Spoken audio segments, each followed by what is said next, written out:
Hello everyone, welcome to Navrat's Maths Tutorials. ಈಗ chapter 3 ಮಾಡೋಣ. ನೋಡಿ ಚಾಪ್ಟರ್ 3 ಹೆಸರು ಏನಿದೆ, peer of linear equations in two variables ಅಂತ ಇದೆ. ಓಕೆ, ಇದು ಎಕ್ಸರ್ಸೈಸ್ ಸ್ಟಾರ್ಟ್ ಮಾಡೋಕ್ ಮುಂಚೆ ಸ್ವಲ್ಪ ಇಂಟ್ರೊಡಕ್ಷನ್ ನೋಡೋಣ. ಈಕ್ವೇಶನ್ಸ್ ಅಂತಂದ್ರೆ ಲೀನಿಯರ್ ಈಕ್ವೇಶನ್ಸ್ ಇದೆಲ್ಲ ಮುಂಚೆ ಓದಿದೀರಾ, ಆದ್ರೂ ಈಗ ಒಂದ್ಸರಿ ಇಂಟ್ರೊಡಕ್ಷನ್ ಮಾಡಿದ್ರೆ, ರಿಕಾಲ್ ಮಾಡಿದ್ರೆ ನಮ್ಗೆ ಎಕ್ಸರ್ಸೈಸ್ ಮಾಡೋದಕ್ಕೆ ಈಸಿ ಆಗುತ್ತೆ. ಓಕೆ, ಈಗ ಫಾರ್ ಎಕ್ಸಾಂಪಲ್ ನೋಡಿ, ಈ ರೀತಿ ಇದ್ರೆ ಎಕ್ಸ್ ಪ್ಲಸ್ 3y ಮೈನಸ್ 6 ಈ ರೀತಿ ಇದ್ರೆ ಇದನ್ನೇನಂತ ಕರಿತೀವಿ, ಎಕ್ಸ್ಪ್ರೆಷನ್ ಅಂತ ಕರಿತೀವಿ. ಎಕ್ಸ್ಪ್ರೆಷನ್. ಓಕೆ, ಯಾಕಂದ್ರೆ ಇಲ್ಲಿ ಈಕ್ವಲ್ಸ್ ಟು ಇಲ್ಲ ನೋಡಿ. ಓಕೆ, ಈಕ್ವಲ್ಸ್ ಟು ಇಲ್ಲಿದ್ರೆ ಅದು ಎಕ್ಸ್ಪ್ರೆಷನ್ ಆಯ್ತು.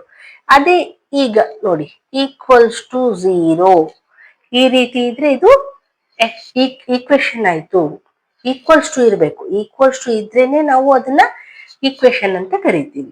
ಈಗ ಈಕ್ವೇಶನ್ ಇಸ್ ಈಕ್ವಲ್ಸ್ ಟು 0 ಇದ್ರೆ ಈಗ ಏನಾಗತ್ತೆ, ಎಕ್ಸ್ ಪ್ಲಸ್ 3y ಈ ಮೈನಸ್ 6 ಈಕ್ವಲ್ಸ್ ಟು ಈ ಕಡೆ ಹೋದ್ರೆ ಏನಾಗತ್ತೆ, ಪ್ಲಸ್ 6 ಆಯ್ತು ಅಲ್ವಾ. ಅಂದ್ರೆ 0 ಪ್ಲಸ್ 6 ಅಂತ ಇಟ್ಕೊಳ್ಳಿ. 0 ಪ್ಲಸ್ 6 ಅಂದ್ರೆ ಏನಾಗತ್ತೆ, ಆಡ್ ಮಾಡಿದ್ರು 6 ಬರುತ್ತಲ್ವಾ. ಸೊ ನಾನು ಡೈರೆಕ್ಟ್ 6 ಬರೀತೀನಿ.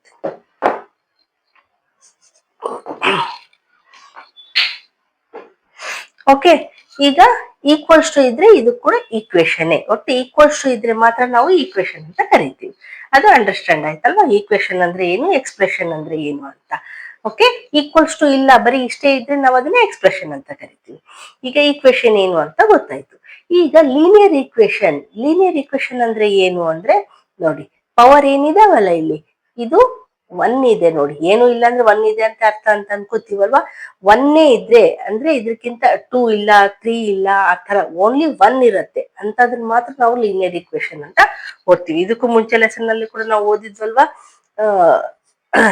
ನೋಡಿ, ಈ ತರ ಪವರ್ 1 ಇದ್ರೆ ಲೀನಿಯರ್ ಅಂತ ಹೇಳ್ತೀವಿ, 2 ಇದ್ರೆ ಕ್ವಾಡ್ರಾಟಿಕ್ ಅಂತೀವಿ, 3 ಇದ್ರೆ ಕ್ಯೂಬಿಕ್ ಅಂತೀವಿ ಅಲ್ವಾ. ಅರ್ಥ ಆಯ್ತಲ್ವಾ. ಲೀನಿಯರ್ ಈಕ್ವೇಶನ್ ಅಂತಂದ್ರೆ ಏನು, ಪವರ್ ಓನ್ಲಿ 1 ಇರತ್ತೆ ಅಂತ ಅರ್ಥ. ಓಕೆ, ಪವರ್ 2 ಬಂದ್ರೆ ಅದು ಲೀನಿಯರ್ ಈಕ್ವೇಶನ್ ಆಗಲ್ಲ. 2 ಆಗ್ಲಿ 3 ಆಗ್ಲಿ ಏನೇ ಇದ್ರೆ ಅದು ಲೀನಿಯರ್ ಈಕ್ವೇಶನ್ ಆಗಲ್ಲ. ಲೀನಿಯರ್ ಈಕ್ವೇಶನ್ ಅಂದ್ರೆ ಪವರ್ ಓನ್ಲಿ 1 ಇದೆ ಅಂತ ಅರ್ಥ. ಓಕೆ, 2 ಇದ್ರೆ ಏನಂತೀವಿ, ಕ್ವಾಡ್ರಾಟಿಕ್ ಈಕ್ವೇಶನ್ ಅಂತೀವಿ. 3 ಇದ್ರೆ ಕ್ಯೂಬಿಕ್ ಈಕ್ವೇಶನ್ ಅಂತೀವಿ ಅಲ್ವಾ. ಸೊ ಅದಕ್ಕೆ ಇದು 1 ಇರೋದ್ರಿಂದ ಇದು ಲೀನಿಯರ್ ಈಕ್ವೇಶನ್ ಅಂತ. ಇನ್ನು ಏನ್ ಕೊಟ್ಟಿದ್ದಾರೆ, 2 ವೇರಿಯೇಬಲ್ಸ್ ಅಂತ ಕೊಟ್ಟಿದ್ದಾರೆ. 2 ವೇರಿಯೇಬಲ್ಸ್ ಅಂದ್ರೆ ಏನು ನೋಡಿ, ಈ ಎಕ್ಸ್ ವೈ ಏನಿದಾವಲ್ಲ ಇವನ್ನೇ ನಾವು ವೇರಿಯೇಬಲ್ಸ್ ಅಂತ ಕರೆಯೋದು. ಸೊ ಇಲ್ಲಿ 2 ವೇರಿಯೇಬಲ್ಸ್ ಇದಾವಲ್ವಾ, ಎಕ್ಸ್ ಇದೆ, ವೈ ಇದೆ. ಆದ್ರೆ ಎಕ್ಸ್ ವೈ ಇರ್ಬೇಕಂತ ಏನು ಇಲ್ಲ. ಎ ಬಿ ಇರ್ಬೋದು, ಇಲ್ಲ ಎನ್ ಇರ್ಬೋದು, ಇಲ್ಲ ST ಇರ್ಬೋದು. ಯಾವಾದ್ರೂ 2 ವೇರಿಯೇಬಲ್ಸ್ ಇದಾವೆ ಅಂತ ಅರ್ಥ. ಓಕೆ, ಲೀನಿಯರ್ ಈಕ್ವೇಶನ್ ಅಂದ್ರೆ ಅರ್ಥ ಆಯ್ತು. 2 ವೇರಿಯೇಬಲ್ಸ್ ಇದಾವೆ ಅಂದ್ರೆ ಅರ್ಥ ಆಯ್ತು, ಯಾವಾದ್ರೂ 2 ವೇರಿಯೇಬಲ್ಸ್ ಇರ್ತವೆ ಅಂತ. ಇನ್ನು ಪೇರ್ ಆಫ್ ಲೀನಿಯರ್ ಈಕ್ವೇಶನ್ಸ್.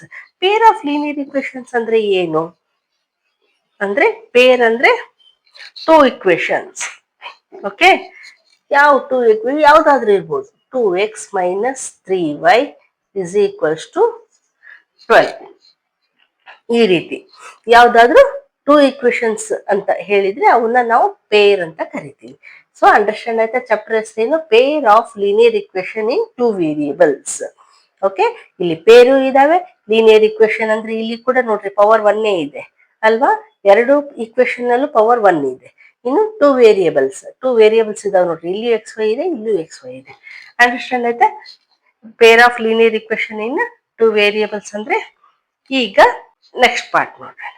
ಈಗ ಈ ರೀತಿ 2 ಈಕ್ವೇಶನ್ಸ್ ಇದ್ದಾಗ, peer of linear equations in 2 variables ಇದ್ದಾಗ ಯಾವ ರೀತಿ ಸಾಲ್ವ್ ಮಾಡಬೇಕು ಅಂತ ನೋಡಿ. ಸಾಲ್ವಿಂಗ್ ಈಕ್ವೇಶನ್ಸ್ ಅಂದ್ರೆ ಯಾವ್ಯಾವ ರೀತಿ ಸಾಲ್ವ್ ಮಾಡ್ಬೋದು ಅಂದ್ರೆ, ಒಂದು ಗ್ರಾಫಿಕಲ್ ಮೆಥಡ್, ಇನ್ನೊಂದು substitution method, third one elimination method ಅಂತ. ಅಂದ್ರೆ ಯಾವ ರೀತಿ ಮಾಡ್ಬೇಕು ಮೇಡಮ್ ಇದು, ಗ್ರಾಫಿಕಲ್ ಮೆಥಡ್ ಅಂದ್ರೆ ಏನು, ಸಬ್ಸ್ಟಿಟ್ಯೂಷನ್ ಮೆಥಡ್ ಅಂದ್ರೆ ಏನು, ಎಲಿಮಿನೇಷನ್ ಮೆಥಡ್ ಅಂದ್ರೆ ಏನು ಅಂದ್ರೆ 1 by 1 ಮಾಡ್ತಾ ಹೋಗೋಣ. ಓಕೆ, ಫಾರ್ ಎಕ್ಸಾಂಪಲ್ ಈಗ ಇವೇ 2 ಈಕ್ವೇಶನ್ಸ್ ಅಂತ ಇಟ್ಕೊಳ್ಳಿ. ಸೊ ಫಸ್ಟ್ ನಾವೇನ್ ಮಾಡೋಣ, ಈ ರೀತಿ ಬಾಕ್ಸ್ ಮಾಡ್ಕೋಬೇಕು.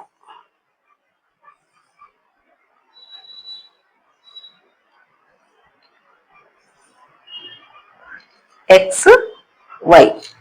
ಓಕೆ, ಈಗ ನಾವು ಎಕ್ಸ್ ವ್ಯಾಲ್ಯೂ ತಗೊಳ್ಳೋಣ. ಆಗ if suppose if x is equals to 0, x ಗೆ 0 ತಗೊಳ್ಳೋಣ. ಸೊ ನೋಡಿ, ಈಕ್ವೇಶನ್ ಏನಿದೆ, x plus 3y is equals to 6 ಇದೆ ಅಲ್ವಾ. ಎಕ್ಸ್ ಪ್ಲೇಸ್ ಅಲ್ಲಿ 0 ಹಾಕಿದ್ರೆ ನಮ್ಗೇನ್ ಬರುತ್ತೆ, 3y ಇಸ್ ಈಕ್ವಲ್ಸ್ ಟು 6 ಆಯ್ತು.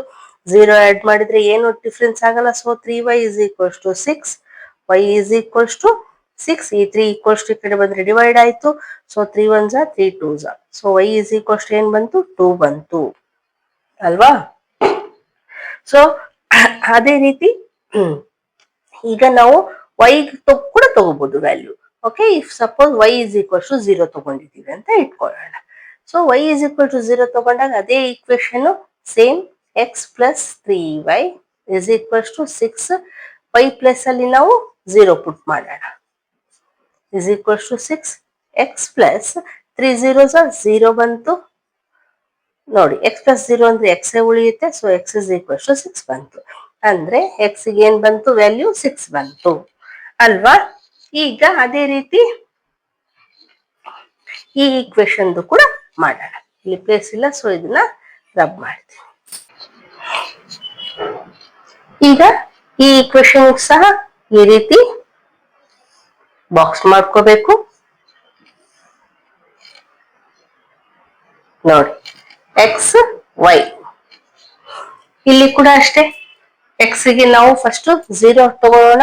ಸೊ ಈಕ್ವೇಶನ್ ಏನಿದೆ, 2x minus 3y is equals to 12 ಇದೆ. ಎಕ್ಸ್ ಪ್ಲೇಸ್ ಅಲ್ಲಿ 0 ಹಾಕೋಣ, ಇಸ್ ಈಕ್ವಲ್ಸ್ ಟು 12 ಆಯ್ತು. 2 0s 0 ಬಂತು. So minus 3y is equals to 12 ಆಯ್ತು. y is equals to 12. ಈ ಮೈನಸ್ ಈಕ್ವಲ್ಸ್ ಟು ಈ ಕಡೆ ಹೋದ್ರೆ ಡಿವೈಡ್ ಆಯ್ತು, ಮೈನಸ್ ಹಾಗೆ ಉಳಿಯತ್ತೆ ಇಲ್ಲಿ. ಓಕೆ, ಈ ಕಡೆಯಿಂದ minus 3. So 3 1 3 4. So y is equals to ಏನ್ ಬಂತು ನಮ್ಗೆ, -4 ಬಂತು.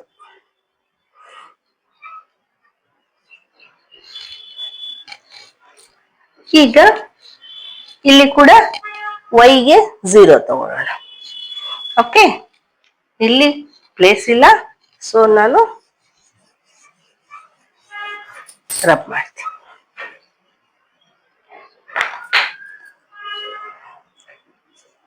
To x minus 3y is equals to 12. ಈಗ y ಪ್ಲೇಸ್ ಗೆ 0 ಹಾಕೊಂಡಿದೀವಲ್ವಾ. So 2x minus y place ಅಲ್ಲಿ 0 ಹಾಕೋಣ.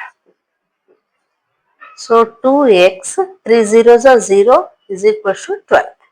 ಮೈನಸ್ 0 ಅಂದ್ರೆ 2x ಉಳಿತಲ್ವಾ. 2x is equals to 12. x is equals to 12. ಈ 2 ಈಕ್ವಲ್ಸ್ ಟು ಈ ಕಡೆ ಹೋದ್ರೆ ಡಿವೈಡ್ ಆಯ್ತು. So 2 1 2 6. So x is equals to ಏನ್ ಬಂತು, 6 ಬಂತು ನೋಡಿ ಅಲ್ವಾ. ಸೊ ಇಲ್ಲಿ ನಮ್ಗೆ ಏನ್ ವ್ಯಾಲ್ಯೂಸ್ ಬಂತು ನೋಡಿ. ಇಲ್ಲಿ ಏನ್ ಬಂದಿದೆ, ಇಲ್ಲಿ ಹಾಕೊಂತೀನಿ. ಫಸ್ಟ್ ಈಕ್ವೇಶನ್ ಏನ್ ಬಂದಿದೆ, ಎಕ್ಸ್ ವ್ಯಾಲ್ಯೂ 0 ಇದ್ರೆ y ವ್ಯಾಲ್ಯೂ 2 ಇದೆ. ಎಕ್ಸ್ ವ್ಯಾಲ್ಯೂ 6 ಇದ್ರೆ y ವ್ಯಾಲ್ಯೂ 0 ಇದೆ. Okay, second equation X value 0 ಇದ್ದಾಗ y ವ್ಯಾಲ್ಯೂ -4 ಇದೆ. 6 ಇದೆ, ಎಕ್ಸ್ ವ್ಯಾಲ್ಯೂ 6 ಇದ್ದಾಗ y ವ್ಯಾಲ್ಯೂ 0 ಇದೆ. ಓಕೆ, ಸೊ ಈಗ ಗ್ರಾಫ್ ಡ್ರಾ ಮಾಡೋಣ. ಸೊ ಇದಿಷ್ಟು ರಬ್ ಮಾಡ್ತೀನಿ. ನೋಡಿ, ಈಗ ಡ್ರಾ ಮಾಡೋಣ. ಗ್ರಾಫ್ ಡ್ರಾ ಮಾಡಿದ್ವಿ, ಈಗ ಪ್ಲಾಟಿಂಗ್ ಮಾಡೋಣ. ನೋಡಿ, ಫಸ್ಟ್ ಈಕ್ವೇಶನ್ ಏನ್ ಬಂದಿತ್ತು ನಮ್ಗೆ, ಎಕ್ಸ್ 0 ಇದ್ದಾಗ y 2 ಇದೆ ಅಲ್ವಾ.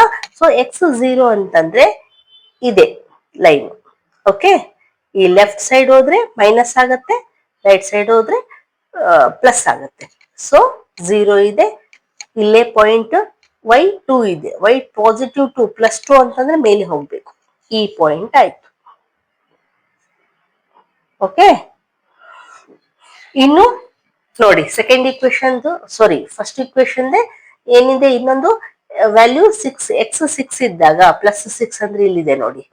y 0 ಇದೆ, y 0 ಅಂತಂದ್ರೆ ಇದೇ ಲೈನ್ ಅಲ್ಲೇ ಬರುತ್ತೆ. ಯಾಕಂದ್ರೆ ಮೇಲೆ ಹೋದ್ರೆ ಪಾಸಿಟಿವ್, ಕೆಳಗೆ ಹೋದ್ರೆ ನೆಗೆಟಿವ್. ಇದೇ ಲೈನ್ ಅಲ್ಲೇ ಇದ್ರೆ ಇದು y 0 ಇದೆ ಅಂತ ಅರ್ಥ. ಸೊ ಎಲ್ಲಿ ಬಂತು, ಇಲ್ಲೇ ಬಂತು. ಓಕೆ, ಈಗ ಸೆಕೆಂಡ್ ಈಕ್ವೇಶನ್ ನೋಡಿ, ಏನ್ ಫಸ್ಟ್ ಒನ್ ಏನಿದೆ, ಎಕ್ಸ್ 0 ಇದ್ದಾಗ, ಎಕ್ಸ್ 0 ಅಂದ್ರೆ ಇಲ್ಲೇ y ಎಷ್ಟಿದೆ, -4 ಇದೆ. -4 ಅಂತಂದ್ರೆ ಇಲ್ಲಿ ಬರ್ಬೇಕು.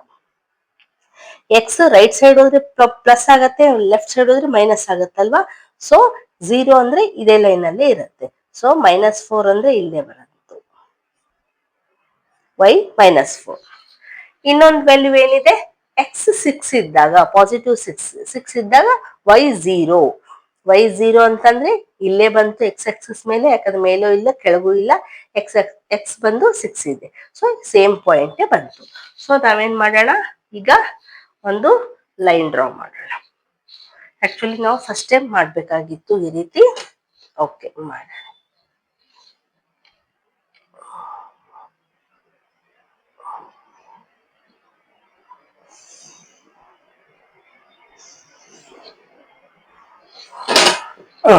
ಈ ರೀತಿ ಒಂದು ಲೈನ್ ಡ್ರಾ ಮಾಡಿದ್ವಿ. ಇದು ಫಸ್ಟ್ ಈಕ್ವೇಶನ್. ಈಗ ಸೆಕೆಂಡ್ ಈಕ್ವೇಶನ್ ಕೂಡ ಒಂದು ಲೈನ್ ಡ್ರಾ ಮಾಡೋಣ.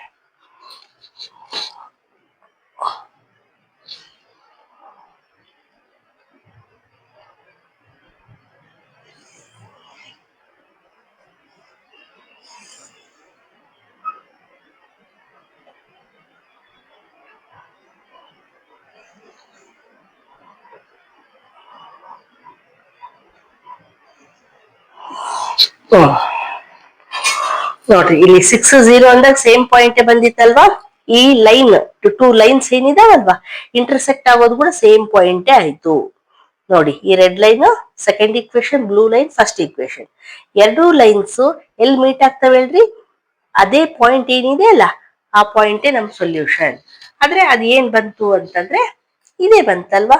ನೋಡಿ, ಎಕ್ಸ್ ವ್ಯಾಲ್ಯೂ ಏನಿದೆ 6 ಇದೆ, y ವ್ಯಾಲ್ಯೂ 0 ಇದೆ. So this is the answer ಅಂತ ಹೇಳ್ಬೋದು ನಾವು. ಈಗ ಟೂ ಈಕ್ವೇಶನ್ ಸೊಲ್ಯೂಷನ್ ಏನು ಅಂತ ಹೇಳಿದ್ರೆ ಇದೆ ಅಂತ ಹೇಳ್ಬೋದು. ಇದೆ ಅಂದ್ರೆ ಹೆಂಗೆ ಕನ್ಫರ್ಮ್ ಮೇಡಮ್ ಅಂತಂದ್ರೆ ಮಾಡೋಣ, ವೆರಿಫೈ ಮಾಡೋಣ. ಓಕೆ, ಇನ್ನೊಂದು ಏನ್ ಹೇಳ್ತೀನಿ ಗೊತ್ತಾ, ಲೀನಿಯರ್ ಈಕ್ವೇಶನ್ ಅಂದ್ರೆ ಯಾವಾಗ್ಲೂ ಸ್ಟ್ರೈಟ್ ಲೈನೇ ಬರುತ್ತೆ. ಯಾವಾಗ್ಲೂ ಲೀನಿಯರ್ ಈಕ್ವೇಶನ್ ಸ್ಟ್ರೈಟ್ ಲೈನ್ ಬರುತ್ತೆ, ಈ ರೀತಿ ಕರ್ವ್ಡ್ ಇವೆಲ್ಲ ಬರಲ್ಲ. ಓಕೆ, ಅದೊಂದು ನೆನ್ಪಿಟ್ಕೊಂಡಿರಿ. ಈಗ ನಾವು ವೆರಿಫೈ ಮಾಡೋಣ. ಈಗ ನೋಡಿ, ಫಸ್ಟ್ ಈಕ್ವೇಶನ್ ಏನಿತ್ತು, x plus 3y is equal to 6 ಇತ್ತು. ಸೊ ನಾವು ಎಕ್ಸ್ ಪ್ಲೇಸ್ ಅಲ್ಲಿ ಇವೆರಡು ಹಾಕಿ ನೋಡೋಣ, ಎಕ್ಸ್ ಪ್ಲೇಸ್ ಅಲ್ಲಿ ವೈ ಪ್ಲೇಸ್ ಅಲ್ಲಿ. ಓಕೆ, ಎಕ್ಸ್ 6 ಹಾಕೋಣ, ವೈ ಪ್ಲೇಸ್ ಅಲ್ಲಿ 0 ಹಾಕೋಣ. ನೋಡಿ, 6 ಪ್ಲಸ್ 3 zeros are 0 ಅಂದ್ರೆ 6 ಪ್ಲಸ್ 6 0 ಅಂದ್ರೆ 6 ಬಂತು, ಇಸ್ ಈಕ್ವಲ್ ಟು 6 ಅಂದ್ರೆ LHS is equal to RHS ಆಯ್ತು ಅಲ್ವಾ.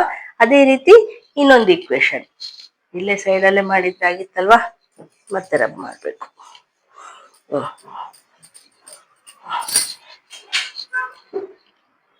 2x minus 3y is equals to 12. ಈಗ ಇದಕ್ಕೂ ಸೇಮ್ ವ್ಯಾಲ್ಯೂಸ್ ಪುಟ್ ಮಾಡಿ ನೋಡೋಣ. ಎಕ್ಸ್ ಪ್ಲೇಸ್ ಅಲ್ಲಿ 6 ಹಾಕೋಣ, ಮೈನಸ್ ವೈ ಪ್ಲೇಸ್ ಅಲ್ಲಿ 0 ಹಾಕೋಣ. 2 6 12 minus 3 zeros are 0 is equals to 12. 12 minus 0 ಅಂದ್ರೆ 12 ಬಂತು, is equals to 12. ಇಲ್ಲಿ ಕೂಡ LHS is equals to RHS ಅಂದ್ರೆ ನಮ್ಗೆ ಸೊಲ್ಯೂಷನ್ ಗೆ ಸ್ಯಾಟಿಸ್ಫೈ ಆಗ್ತಾ ಇದೆ ಅಲ್ವಾ. ಟೂ ಈಕ್ವೇಶನ್ಗೂ ಸ್ಯಾಟಿಸ್ಫೈ ಆಯ್ತಲ್ವಾ. ಸೊ ಇದನ್ನ ನಾವೇನಂತ ಕರಿತೀವಿ, ಗ್ರಾಫಿಕಲ್ ರೆಪ್ರೆಸೆಂಟೇಷನ್ ಅಂತ ಕರಿತೀವಿ. ಗ್ರಾಫಿಕಲ್ ರೆಪ್ರೆಸೆಂಟೇಷನ್ ಆಯ್ತು ಸಾಲ್ವಿಂಗ್ ಟೂ ಈಕ್ವೇಶನ್ಸ್. ಅಂಡರ್ಸ್ಟ್ಯಾಂಡ್ ಆಯ್ತಾ? ನೋಡಿ, types of solutions on graph ಅಂದ್ರೆ ಗ್ರಾಫ್ ಮೇಲೆ ಪ್ಲಾಟಿಂಗ್ ಮಾಡಿದ್ಮೇಲೆ ಎಷ್ಟು ಟೈಪ್ಸ್ ಸೊಲ್ಯೂಷನ್ಸ್ ಬರ್ತವೆ ಅಂತ ನೋಡಿ. ಇಲ್ಲಿ 3 ಟೈಪ್ಸ್ ಪ್ಲಾಟಿಂಗ್ ಮಾಡಿದೀನಿ ನೋಡಿ. ಈ ಗ್ರಾಫ್ ಅಲ್ಲಿ ಇಲ್ಲಿ 2 ಲೈನ್ಸ್ ಇಂಟರ್ಸೆಕ್ಟ್ ಆಗಿದೆ ಅಲ್ವಾ, ಈ ಪಾಯಿಂಟ್ ಇಂಟರ್ಸೆಕ್ಟ್ ಆಗಿದೆ. ಸೊ ಈ ರೀತಿ ಇಂಟರ್ಸೆಕ್ಟ್ ಆದ್ರೆ ಏನಂತ ಕರಿತೀವಿ, ಇಂಟರ್ಸೆಕ್ಟಿಂಗ್ ಲೈನ್ಸ್ ಅಂತ ಕರಿತೀವಿ. ಸೊ ಈ ಇಂಟಲ್ಲಿ ಏನಾಗತ್ತೆ, ಎಕ್ಸಾಕ್ಟ್ ಒಂದ್ ಸೊಲ್ಯೂಷನ್ ಸಿಗತ್ತೆ. ಈ ಟೈಪ್ ಆಫ್ ಸೊಲ್ಯೂಷನ್ ಅಲ್ಲಿ ಏನ್ ಸಿಗತ್ತೆ, ಓನ್ಲಿ ಒಂದ್ ಸೊಲ್ಯೂಷನ್ ಇರುತ್ತೆ, ಯುನಿಕ್. ಓಕೆ, ಸೊ ಅಂತದನ್ನ ನಾವೇನಂತ ಕರಿತೀವಿ, consistent pair of linear equation ಅಂತ ಕರಿತೀವಿ. ಸಪೋಸ್ ಈ ರೀತಿ ಬಂತಪ್ಪ, ನಾವು ಪ್ಲಾಟಿಂಗ್ ಮಾಡಿದ್ಮೇಲೆ ನೋಡಿ ಓವರ್ಲ್ಯಾಪ್ ಆಗಿದೆ ಇಲ್ಲಿ. ಸೊ ಈ ರೀತಿ ಓವರ್ಲ್ಯಾಪ್ ಆದಾಗ ಅದನ್ನ ಏನಂತ ಕರಿತೀವಿ, ಕೋಇನ್ಸಿಡೆಂಟ್ ಲೈನ್ಸ್ ಅಂತ ಕರಿತೀವಿ. ಸೊ ಇಲ್ಲಿ ಸೊಲ್ಯೂಷನ್ಸ್ ಯಾವ ರೀತಿ ಇರುತ್ತೆ, ಇನ್ಫಿನಿಟ್ಲಿ ಮೆನಿ ಸೊಲ್ಯೂಷನ್ಸ್. ಇಲ್ಲಿ ಒಂದ್ ಸೊಲ್ಯೂಷನ್ ಇತ್ತಲ್ವಾ, ಇಲ್ಲಿ ಹಾಗಲ್ಲ, ಇನ್ಫಿನಿಟ್ಲಿ ಮೆನಿ ಸೊಲ್ಯೂಷನ್ಸ್. ಸೊ ಇಲ್ಲಿನೂ ನಾವು consistent pair of linear equation ಅಂತ ಕರಿತೀವಿ. ಅಂಡರ್ಸ್ಟ್ಯಾಂಡ್ ಆಯ್ತಾ? ಇಲ್ಲಿ ಒಂದ್ ಸೊಲ್ಯೂಷನ್ ಇರಲ್ಲ, ಇನ್ಫಿನಿಟ್ಲಿ ಮೆನಿ ಸೊಲ್ಯೂಷನ್ಸ್ ಇರ್ತವೆ. ಒಂದ್ ಸಪೋಸ್ ಈ ರೀತಿ ಇತ್ತಪ್ಪ, ಇಲ್ಲಿ ನೋಡಿ ಇಂಟರ್ಸೆಕ್ಟು ಆಗಿಲ್ಲ, ಓವರ್ಲ್ಯಾಪು ಆಗಿಲ್ಲ, ಟೂ ಲೈನ್ಸ್ ಪ್ಯಾರಲ್ ಆಗಿ ಹೋಗ್ತಾ ಇದ್ದಾವೆ. ಸೊ ಈ ರೀತಿ ಇದ್ದಾಗ ಅಲ್ಲಿ ನೋ ಸೊಲ್ಯೂಷನ್ಸ್, ಅಂದ್ರೆ ಅಲ್ಲಿ ಸೊಲ್ಯೂಷನ್ ಇಲ್ಲ. ಸೊ ಅದನ್ನೇನಂತ ಕರಿತೀವಿ ನಾವು, inconsistent peer of linear equation ಅಂತ ಕರಿತೀವಿ. ಓಕೆ, ಅಂಡರ್ಸ್ಟ್ಯಾಂಡ್ ಆಯ್ತಾ? ಒಂದು ಇಂಟರ್ಸೆಕ್ಟ್ ಆದ್ರೆ ಓನ್ಲಿ ಒಂದ್ ಸೊಲ್ಯೂಷನ್ ಬರುತ್ತೆ, ಓವರ್ಲ್ಯಾಪ್ ಆದ್ರೆ ಇನ್ಫಿನಿಟ್ಲಿ ಮೆನಿ ಸೊಲ್ಯೂಷನ್ ಬರುತ್ತೆ. ಈ ರೀತಿ ಪ್ಯಾರಲಲ್ ಆಗಿ ಹೋದ್ರೆ ಅಲ್ಲಿ ಸೊಲ್ಯೂಷನ್ ಇರಲ್ಲ ಅಂತ ಅರ್ಥ. ಓಕೆ, ಈಗ ಗ್ರಾಫ್ ಮೇಲೆ ಪ್ಲಾಟಿಂಗ್ ಮಾಡಿದ್ರೆ ನಮ್ಗೆ ಈ ರೀತಿ ಗೊತ್ತಾಗತ್ತೆ. ಗ್ರಾಫಲ್ಲಿ ಪ್ಲಾಟಿಂಗ್ ಮಾಡ್ದೇನೆ ಯಾವ ರೀತಿ ಹೇಳ್ಬೋದು ನಾವು, ಅದಕ್ಕೂ ಇದೆ ಫಾರ್ಮುಲಾ. ಓಕೆ, ಅದನ್ನ ನೋಡೋಣ. ನೋಡಿ, ಜನರಲ್ ಫಾರ್ಮ್ ಆಫ್ ಈಕ್ವೇಶನ್ ಏನು ನಮ್ಗೆ ಗೊತ್ತಿರೋದೇನು, ax plus by plus c is equals to 0. ಇಲ್ಲಿ ನಾವೇನ್ ತಗೊಂತಾ ಇದೀವಿ, ಪೇರ್ ಆಫ್ ಲೀನಿಯರ್ ಈಕ್ವೇಶನ್ಸ್ ತಗೊಂತಾ ಇದೀವಲ್ವಾ. ಪೇರ್ ಅಂದ್ರೆ ಟೂ ಈಕ್ವೇಶನ್ಸ್ ತಗೊಂತಾ ಇದೀವಿ. ಸೊ ಟೂ ಈಕ್ವೇಶನ್ಸ್ಗೆ ಸಪರೇಟ್ ಗೊತ್ತಾಗ್ಲಿ ಅಂತ ಇಲ್ಲಿ a1 b1 c1 ಅಂತ ಇಟ್ಟಿದೀವಿ. ಇನ್ನೊಂದು equation a2x b2y and plus c2 is equals to 0. Same equation ax plus by plus c is equals to 0. ಅಂದ್ರೆ ಎರಡು equation same, but equation separate ಇರೋದ್ರಿಂದ ನಾವು ಇದು ಈಕ್ವೇಶನ್ ಫಸ್ಟ್, ಈಕ್ವೇಶನ್ 2 ಅಂತ ಈ ರೀತಿ ಬರ್ಕೊಂಡಿದೀವಿ. ಓಕೆ, ಈ ಜನರಲ್ ಫಾರ್ಮ್ ಆಫ್ ಈಕ್ವೇಶನ್ ಆಯ್ತು ಇದು. ಈಗ ನೋಡಿ, without plotting on graph, okay, ಯಾವ ರೀತಿ ನಾವು ಸೊಲ್ಯೂಷನ್ ಫೈಂಡ್ ಔಟ್ ಮಾಡ್ಬೇಕು ಅಂತ ನೋಡಿ. a1 ರೇಷಿಯೋಸ್ ಇಂದ ಯಾವ ರೀತಿ ಫೈಂಡ್ ಔಟ್ ಮಾಡ್ಬೇಕು, a1 upon a2 is not equal to b1 upon b2. ನೋಡಿ, b1 ಏನ್ ವ್ಯಾಲ್ಯೂ ಇರುತ್ತಲ್ಲ, ಅಪಾನ್ b2 ಹಾಕೊಂಡ್ರೆ ಈಕ್ವಲ್ ಟು ಇಲ್ಲ ಅಂತಂದ್ರೆ ನಾವೇನ್ ಹೇಳ್ಬೋದು, ಅಲ್ಲಿ ಇಂಟರ್ಸೆಕ್ಟಿಂಗ್ ಲೈನ್ಸ್ ಬಂದ್ವಲ್ವಾ, ಎಕ್ಸಾಕ್ಟ್ಲಿ ಒಂದ್ ಸೊಲ್ಯೂಷನ್ ಬರ್ತಾ ಇದೆ ಅಂತ ಹೇಳ್ಬಿಡ್ಬೋದು. ಓಕೆ, ಅಲ್ಲಿ ಕಾನ್ಸ್ಟೆಂಟ್ ಏನ್ ಹಾಕೊಳ್ಳೋ ಅವಶ್ಯಕತೆನೇ ಇಲ್ಲ. ಓಕೆ, ಇನ್ನು ಅಲ್ಲಿ ಏನಾಯ್ತು, consistent pair of linear equation ಆಯ್ತು. ಈಗ ನೋಡಿ, ಒಂದ್ ವೇಳೆ suppose a1 upon a2 equals to b1 upon b2 ಬಂತು, ಅವಾಗ ಮತ್ತೆ ನಾವು ಕಾನ್ಸ್ಟೆಂಟ್ ಕೂಡ ಹಾಕೋಬೇಕು. ಈಕ್ವಲ್ ಇದೆನಾ ಅಂತ ನೋಡ್ಬೇಕು, c1 ಅಪಾನ್ c2 ಹಾಕೋಬೇಕು. ವ್ಯಾಲ್ಯೂಸ್ ಏನಿದೆ ಪುಟ್ ಮಾಡಿ ನೋಡಿದ್ರೆ ನಮ್ಗೆ ಈಕ್ವಲ್ ಬಂತು ಅಂತಂದ್ರೆ ಅವಾಗ ನಾವೇನ್ ಹೇಳ್ಬೇಕು, ಇನ್ಫಿನಿಟ್ಲಿ ಮೆನಿ ಸೊಲ್ಯೂಷನ್ಸ್ ಬರುತ್ತೆ. ಅಂದ್ರೆ ಅಲ್ಲಿ ಓವರ್ಲ್ಯಾಪ್ ಆಯ್ತಲ್ವಾ ಗ್ರಾಫ್ ಅಲ್ಲಿ, ನಮ್ಗೆ ಆ ಮೆಥಡ್ ಇದು. ಓಕೆ, ಆ ರೀತಿಯಾಗಿ ನಮ್ಗೆ ಇನ್ಫಿನಿಟ್ಲಿ ಮೆನಿ ಸೊಲ್ಯೂಷನ್ಸ್ ಸಿಗ್ತವೆ ಅಂತ ಅರ್ಥ. ಸೊ ಇಲ್ಲಿ ಕೂಡ consistent pair of linear equation ಆಗತ್ತೆ. ಸೊ ಇನ್ನೊಂದು ನೋಡಿ, a1 upon a2 is equals to b1 upon b2. c1 constant c1 upon c2 ಇಲ್ಲಿ ಹಾಕೊಂಡಿರ್ತೀರಲ್ವಾ, ಇಲ್ಲಿ ಈಕ್ವಲ್ಸ್ ಟು ಬಂದ್ರೆ ಇನ್ಫಿನಿಟ್ಲಿ ಮೆನಿ ಸೊಲ್ಯೂಷನ್ಸ್ ಹಾಕೊಂತೀವಿ. ಒಂದ್ ವೇಳೆ ಈಕ್ವಲ್ಸ್ ಟು ಬರ್ಲಿಲ್ಲ ಅಂತಂದ್ರೆ ನಾವೇನ್ ಹೇಳ್ಬೋದು, ನೋ ಸೊಲ್ಯೂಷನ್ ಅಂತ ಹೇಳ್ಬೋದು. ಅಂದ್ರೆ ಅಲ್ಲಿ ಪ್ಯಾರಲ್ ಬರ್ತಾ ಇದಾವೆ, ಗ್ರಾಫ್ ಅಲ್ಲಿ ಪ್ಯಾರಲ್ ಬಂತಲ್ವಾ, ಸೇಮ್ ಅದೇ ರೀತಿ ಇಲ್ಲಿನೂ ಪ್ಯಾರಲ್ ಬಂದಿದೆ ಅಂತ ಹೇಳ್ಬೋದು, ನೋ ಸೊಲ್ಯೂಷನ್ ಅಂತ ಹೇಳ್ಬೋದು. ಓಕೆ, ಇಲ್ಲಿ ನೋಡಿ, ಇಲ್ಲಿ ಈಕ್ವಲ್ ಬರ್ಲಿಲ್ಲ ಅಂತಂದ್ರೆ ನಾವು ಇಲ್ಲಿ ಕಾನ್ಸ್ಟೆಂಟ್ ಹಾಕೊಳ್ಳೋದೇ ಬೇಕಾಗಿಲ್ಲ, ಎಕ್ಸಾಕ್ಟ್ಲಿ ಒಂದ್ ಸೊಲ್ಯೂಷನ್ ಅಂತ ಹೇಳ್ತೀವಿ. ಇಲ್ಲಿ ಈಕ್ವಲ್ ಬಂತು ಅಂತಂದ್ರೆ a1 upon a2 equals to b1 upon b2 ಬಂತು ಅಂದ್ರೆ ನಾವು ಕಾನ್ಸ್ಟೆಂಟ್ ಹಾಕೋಬೇಕು. ಈಕ್ವಲ್ಸ್ ಟು ಬಂದ್ರೆ ಇನ್ಫಿನಿಟ್ಲಿ ಮೆನಿ ಸೊಲ್ಯೂಷನ್ ಆಯ್ತು, ನಾಟ್ ಈಕ್ವಲ್ ಟು ಬಂದ್ರೆ ನೋ ಸೊಲ್ಯೂಷನ್ ಅಂತ ಈಸಿಯಾಗಿ ನಾವು ವಿತೌಟ್ ಪ್ಲಾಟಿಂಗ್ ಆನ್ ಗ್ರಾಫ್ ಹೇಳ್ಬೋದು. ಓಕೆ, ಈಗ ನೆಕ್ಸ್ಟ್ ಪಾರ್ಟ್ ನೋಡಿ, ಫಸ್ಟ್ ಒನ್ ಗ್ರಾಫಿಕಲ್ ಮೆಥಡ್ ನೋಡಿದ್ವಲ್ವಾ, ಈಗ ಸೆಕೆಂಡ್ ಒನ್ ಸಬ್ಸ್ಟಿಟ್ಯೂಷನ್ ಮೆಥಡ್. ಈ ರೀತಿ ಯಾವ ರೀತಿ ಸೊಲ್ಯೂಷನ್ ಫೈಂಡ್ ಔಟ್ ಮಾಡ್ಬೋದು ನೋಡೋಣ. ಸೇಮ್ ಈಕ್ವೇಶನ್ಸ್ ತಗೊಂಡಿದ್ದೀನಿ ನೋಡಿ, x plus 3y is equals to 6, 2x minus 3y is equals to 12. Okay, ಈಗ ಫಸ್ಟ್ ಈಕ್ವೇಶನ್ ತಗೊಳ್ಳೋಣ. ಇದು ಫಸ್ಟ್ ಈಕ್ವೇಶನ್, ಇದು second equation. So first equation ತಗೊಳ್ತೀನಿ, x plus 3y is equals to 6. ಇಲ್ಲಿ ಏನ್ ಮಾಡ್ಬೇಕು ಅಂತಂದ್ರೆ ಒಂದೇ ವೇರಿಯೇಬಲ್ ಇಟ್ಕೋಬೇಕು. ಅಂದ್ರೆ ಹೆಂಗ ಮೇಡಮ್ ಅಂತಂದ್ರೆ ನೋಡಿ, x ಇಸ್ ಈಕ್ವಲ್ಸ್ ಟು 6, ಈ 3y ಈಕ್ವಲ್ಸ್ ಟು ಈ ಕಡೆ ಕಳ್ಸಿದ್ರೆ ಏನಾಗುತ್ತೆ, ಮೈನಸ್ 3y ಆಯ್ತು. ಆಯ್ತಾ? ಈಗ ನೋಡಿ, ಸೇಮ್ ವೇರಿಯೇಬಲ್ ಮಾಡ್ಕೋಬೇಕು. ಅಂದ್ರೆ ಯಾವ ರೀತಿ ಮೇಡಮ್ ಅಂತಂದ್ರೆ, ಈಗ ಈ x ಪ್ಲೇಸ್ ಅಲ್ಲಿ x is equals to 6 minus 3y ಆಯ್ತಲ್ವಾ. ಸೊ x ಎಲ್ಲಿದೆನೋ ಅಲ್ಲಿ ಈ ವ್ಯಾಲ್ಯೂ ಪುಟ್ ಮಾಡೋಣ. ಯಾವ್ದ್ರಲ್ಲಿ? ಇಕ್ವೇಶನ್ 2 ನಲ್ಲಿ. ಸೊ ನಾವು putting value of x in equation 2. Okay, equation 2 ಏನಿದೆ? 2x minus 3y minus 12 ಇದೆ. ಸಾರಿ, is equals to 12 ಇದೆ. ಸೊ x ಪ್ಲೇಸ್ ಅಲ್ಲಿ ನಾವೇನ್ ಮಾಡೋಣ? ಇದನ್ನ ಹಾಕೋಣ, 6 minus 3y. ಯಾಕೆ? x is equals to 6 minus 3y ಅಂತ ಬಂದಿದೆ ಅಲ್ವಾ? ಸೊ ನಾವು x ಪ್ಲೇಸ್ ಅಲ್ಲಿ ಅದೇ ಹಾಕಿದೀವಿ. Minus 3y as it is ಇಡೋಣ, ಇಸ್ ಈಕ್ವಲ್ಸ್ ಟು 12. ಈಗ ಮಲ್ಟಿಪ್ಲೈ ಮಾಡಿ, 2 6 ಏನಾಯ್ತು? 12 minus 2 3 6y minus 3y as it is ಇಡಬೇಕು, ಇಸ್ ಈಕ್ವಲ್ಸ್ ಟು 12. ನೋಡಿ, ಇಲ್ಲಿ 12 ಇದೆ, ಇಲ್ಲಿ 12 ಇದೆ. ಅಂದ್ರೆ ಈ 12 ಈ ಕಡೆ ಕಳ್ಸಿದ್ರೆ ಏನಾಗುತ್ತೆ? ಮೈನಸ್ 12 ಆಯ್ತಲ್ವಾ? ಅಂದ್ರೆ ಕ್ಯಾನ್ಸಲ್ ಆಗುತ್ತೆ ಅಂತ ಅರ್ಥ. ಸೊ ಈ 12 ಕ್ಯಾನ್ಸಲ್ ಆಯ್ತು. ಇಲ್ಲಿ ನೋಡಿ, ಸೇಮ್ ವೇರಿಯೇಬಲ್ ಇರೋದ್ರಿಂದ ನಾವು ಆಡ್ ಮಾಡ್ಬೋದು. 6 ಪ್ಲಸ್ 3 ಏನಾಗುತ್ತೆ? 2 ಮೈನಸ್ ಇರೋದ್ರಿಂದ ಆಡ್ ಮಾಡಬೇಕು, ಮೈನಸ್ 9y ಆಯ್ತು. ಇಸ್ ಈಕ್ವಲ್ಸ್ ಟು, ಏನು ಇಲ್ಲ ಅಂದ್ರೆ 0 ಇದೆ. y ಇಸ್ ಈಕ್ವಲ್ಸ್ ಟು ಏನ್ ಬರುತ್ತೆ? 0 ಡಿವೈಡೆಡ್ ಬೈ ಮೈನಸ್ 9. ಈ 9 ಈಕ್ವಲ್ಸ್ ಟು ಈ ಕಡೆ ಹೋದ್ರೆ ಡಿವೈಡ್ ಆಯ್ತು. ನೋಡಿ, any number divided by 0 is equals to 0. ಅಂದ್ರೆ ಏನ್ ಬಂತು ನಮ್ಗಿಲ್ಲಿ? y ಇಸ್ ಈಕ್ವಲ್ಸ್ ಟು 0 ಬಂತು. ಈಗ y ಇಸ್ ಈಕ್ವಲ್ಸ್ ಟು 0 ಬಂದ್ರೆ ನಾವು ಮತ್ತೆ ಅಗೈನ್ ಎಕ್ಸ್ ಪ್ಲೇಸ್ ಅಲ್ಲಿ ಏನಿತ್ತು? x is equals to 6 minus 3y ಇತ್ತಲ್ವಾ? ಸೊ ಈಗ y ಪ್ಲೇಸ್ ಅಲ್ಲಿ 0 ಪುಟ್ ಮಾಡಿ ನೋಡೋಣ. ಸೊ 6 ಮೈನಸ್ 3 0 ಬಂತು, ಇಸ್ ಈಕ್ವಲ್ಸ್ ಟು 6 ಬಂತು. ಅಂದ್ರೆ x ಇಸ್ ಈಕ್ವಲ್ಸ್ ಟು 6 ಬಂತು. ಅಂದ್ರೆ ನಮ್ಗೆ ಏನ್ ಬಂತು ಸೊಲ್ಯೂಷನ್ ಇಲ್ಲಿ? ಎಕ್ಸ್ ವ್ಯಾಲ್ಯೂ ಏನ್ ಬಂತು? ಫಸ್ಟ್ ಯಾವಾಗ್ಲೂ ಎಕ್ಸ್ ವ್ಯಾಲ್ಯೂ ಬರಿಬೇಕು. ವೈ ವ್ಯಾಲ್ಯೂ ಏನ್ ಬಂತು?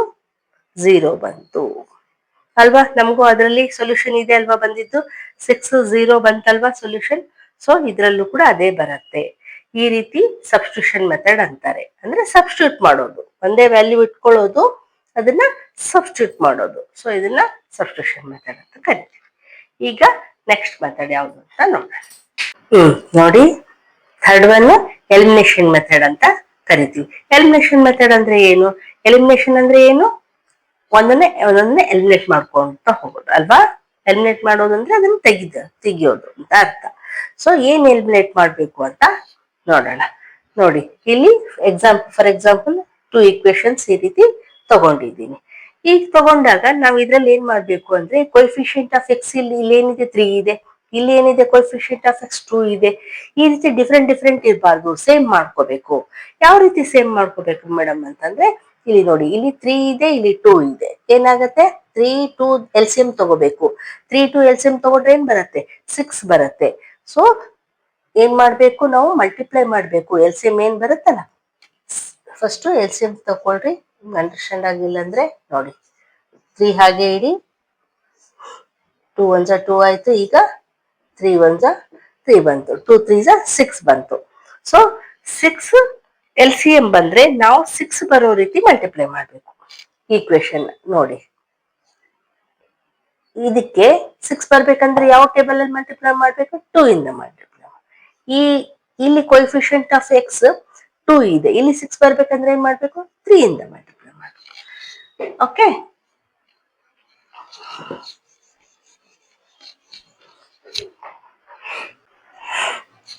ಈಗ ಮಲ್ಟಿಪ್ಲೈ ಮಾಡಿ ಬರೆಯೋಣ. ನೋಡಿ, 2 3 6x plus 2 4 8y is equals to 2 10 20. ಅದೇ ರೀತಿ 3 2 6x minus 3 2 6y is equals to 3 2 6. Multiply ಮಾಡಿದ್ವಿ. ಈಗ ನೋಡಿ, ಕೊಯಿಫಿಷಿಯಂಟ್ ಆಫ್ ಎಕ್ಸ್ ಸೇಮ್ ಆಯ್ತಲ್ವಾ? ಈಗ ಸೇಮ್ ಆದಾಗ ಏನ್ ಮಾಡ್ಬೇಕು? ನಾವು ಮೈನಸ್ ಮಾಡ್ಬೇಕು, ಸಬ್ಟ್ರಾಕ್ಟ್ ಮಾಡ್ಬೇಕು. ಸಬ್ಟ್ರಾಕ್ಟ್ ಮಾಡಂಗಿದ್ರೆ ನಾವೇನ್ ಮಾಡ್ಬೇಕು? ಸೈನ್ಸ್ ಚೇಂಜ್ ಮಾಡ್ತೀವಲ್ವಾ? ಇದನ್ನು ನಾವು ಮುಂಚೆ ಓದಿದೀವಿ. ಇಲ್ಲಿ ನೋಡಿ, ಇಲ್ಲಿ ಮೈನಸ್ ಇದ್ರೆ ಇಲ್ಲಿ ಪ್ಲಸ್ ಮಾಡ್ಕೋಬೇಕು. ಇಲ್ಲಿ ಏನೇನು ಪ್ಲಸ್ ಇದೆ ಅಂತ ಅರ್ಥ, ಸೊ ಮೈನಸ್ ಮಾಡ್ಕೊಂಡ್ವಿ. ಇಲ್ಲೂ ಪ್ಲಸ್ ಇದೆ, ಸೊ ಮೈನಸ್ ಹಾಕೊಂಡ್ವಿ. ಈಗ ಇದನ್ನ ಬಿಟ್ಬಿಡ್ಬೇಕು ನಾವು. ಈಗೇನ್ ಬರ್ಕೊಂಡಿದ್ವಲ್ಲ ಅದೇ ಸೈನೆ ಕನ್ಸಿಡರ್ ಮಾಡಬೇಕು. ಸೊ 1 + 1 - ಆದ್ರೆ ಇದು ಎಲಿಮಿನೇಟ್ ಆಯ್ತು. ಇದನ್ನೇ ನಾವು ಎಲಿಮಿನೇಟ್ ಅಂತ ಹೇಳೋದು. ಓಕೆ, ಈಗ ಇಲ್ಲಿ 2 ಪ್ಲಸ್ ಇದೆ, ಸೊ ಆಡ್ ಮಾಡೋಣ. 8 + 6 14y ಇಸ್ ಈಕ್ವಲ್ಸ್ ಟು 1 + 1 - ಇದೆ, ಮೈನಸ್ ಮಾಡಬೇಕು. 20 - 6 14. ನೋಡಿ 14y ಇಸ್ ಈಕ್ವಲ್ಸ್ ಟು 14 ಆಯ್ತು. y is equals to 14 upon ಈ 14 ಈಕ್ವಲ್ಸ್ ಈ ಕಡೆ ಬಂದ್ರೆ ಡಿವೈಡ್ ಆಯ್ತು. ಸೊ ಕ್ಯಾನ್ಸಲ್ ಆಯ್ತು. y ಇಸ್ ಈಕ್ವಲ್ಸ್ ಟು ಏನ್ ಬಂತು? 1 ಬಂತು. ಈಗ y ನ ಪುಟ್ ಮಾಡ, y ವ್ಯಾಲ್ಯೂನ ಪುಟ್ ಮಾಡಿ x ವ್ಯಾಲ್ಯೂ ಫೈಂಡ್ ಔಟ್ ಮಾಡೋಣ. ನೋಡಿ, ಪುಟ್ಟಿಂಗ್ ವ್ಯಾಲ್ಯೂಸ್ ಆಫ್ y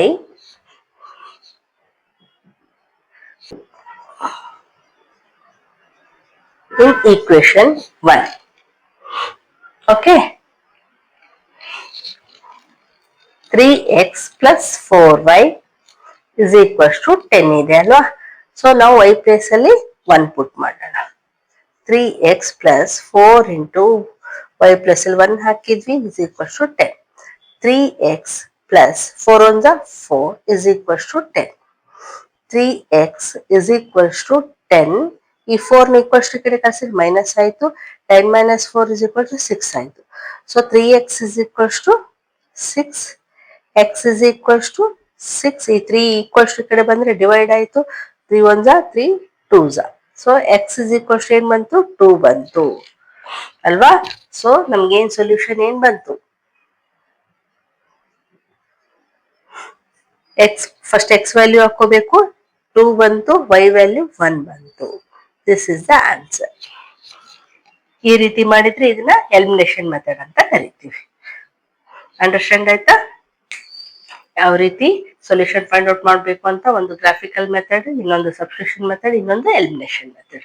ಇಷ್ಟು ಗೊತ್ತಿದ್ರೆ ನಾವು ಎಕ್ಸರ್ಸೈಸ್ ಮಾಡೋದು ಈಸಿ ಆಗುತ್ತೆ.